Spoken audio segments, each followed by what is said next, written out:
मधुमक्खी के काटने पर कभी सांप का इलाज सुना है आपने? ऐसा ही हुआ हमारे इस चैप्टर में, snake bite, NIOS class 10th का फर्स्ट चैप्टर।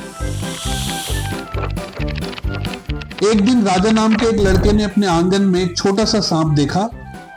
वो सांप एक खाली नारियल के खोल में पकड़कर पत्थर से ढककर और उसको वो लेकर चला गया अपनी दादी के पास। काम तो बहादुरी का था मगर दादी को पसंद नहीं आया। दादी गुस्सा हो गई, चिल्लाने लगी। दादाजी को बुलाया। दादाजी जब आए, उन्होंने पत्थर का मुंह खोलकर देखा तो उसमें एक सांप का बच्चा था। उसको झटपट उन्होंने फेंक दिया और राजा को बहुत डांटा कि बेटा ये खतरनाक काम है, दोबारा नहीं होना चाहिए। लेकिन बच्चे तो बच्चे हैं। उसी शाम राजा ने मधुमक्खी को पकड़ने की कोशिश की और मधुमक्खी को पकड़ने के चक्कर में उसकी एक उंगली में मधुमक्खी ने डंक मार दिया, जिससे राजा को बहुत तेज दर्द हुआ और वहां पर एक नीले कलर का निशान भी हो गया, जैसा कि सांप काटने पर भी होता है। और यही एक शक की वजह बनी दादा के दिमाग में। जब दादा आए, उस निशान को देखा तो उनको लगा कि जरूर सांप ने काटा है, क्योंकि सुबह सुबह इसने सांप के साथ खिलवाड़ किया था। और दादाजी ने ना इधर देखी ना उधर देखा, ना उन्होंने राजा से कुछ पूछा। उसको गोद में उठाकर और लगे दौड़ने पूरी ताकत के साथ। दौड़ते दौड़ते वो पहुंच जाते हैं एक ओझा तांत्रिक। गांव में अक्सर होते हैं जो इलाज करते हैं इस तरह के कीड़े मकोड़े सांप काटने का।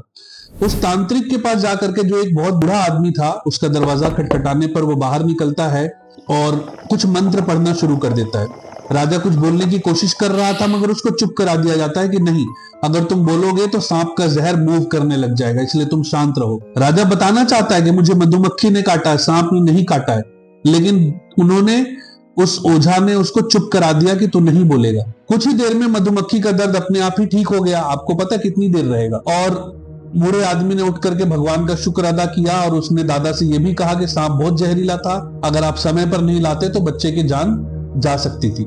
दादाजी, दादी और गांव के कई सारे लोग जो अब तक वहां आ गए थे, सबने शुक्रिया अदा किया। धन्यवाद देकर के ढेर सारा उपहार दादाजी ने इसको जब घर पहुंचे तो वहां से भेजा। और इस मजेदार गलतफहमी का फल यह हुआ कि उस ओझा तांत्रिक को खूब सारे उपहार मिले। नतीजा बस इतना ही है कि इंसान जब कोई उसको कुछ पता चलता है तो एटलीस्ट उसके बारे में अच्छे से जान ले। इस चैप्टर का मोरल यही है कि उस गलतफहमी के चक्कर में राजा का इलाज सांप काटने का कर दिया गया, जबकि उसको काटा मधुमक्खी ने था।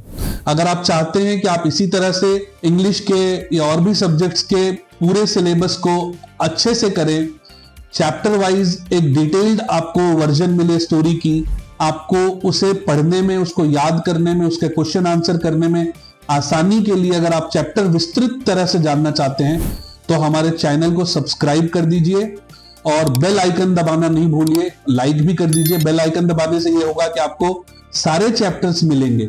हम सिस्टम वाइज सारे चैप्टर्स जब डालते जाएंगे तो आपको मिलते जाएंगे। आपका बहुत बहुत धन्यवाद। Thank you.